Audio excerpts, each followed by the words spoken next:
अस्सलाम वालेकुम दोस्तों, मेरा नाम है इंजीनियर अब्दुल रहीम और आप देख रहे हैं मेरा ये यूट्यूब चैनल। दोस्तों, आज की वीडियो बहुत ही ज़्यादा इंटरेस्टिंग होने वाली है। वीडियो शुरू करने से पहले अगर आपने अभी तक हमारे चैनल को सब्सक्राइब नहीं किया तो प्लीज़ सब्सक्राइब करें और बेल के आइकन को दबा दें। शुक्रिया।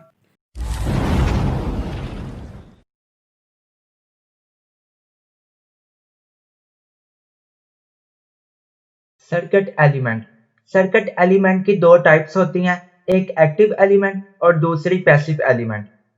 एक्टिव एलिमेंट की आगे से मजीद दो टाइप्स हैं, एक इंडिपेंडेंट सोर्स और दूसरी dependent source.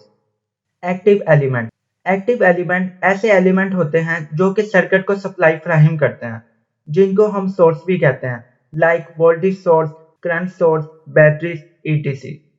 There are two types of source. First is independent source and second is dependent source.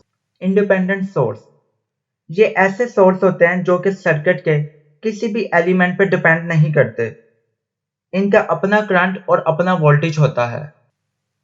Dependent source ये ऐसे सोर्स होते हैं जो किसी सर्किट के एलिमेंट पे डिपेंड कर रहे होते हैं, यानी इनका अपना कंप्लीट करंट या वोल्टेज नहीं होता है।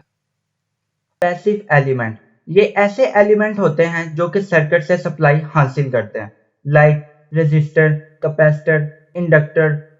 उम्मीद है आपको ये वीडियो पसंद आई होगी। If you like the video please subscribe my channel and press the bell icon.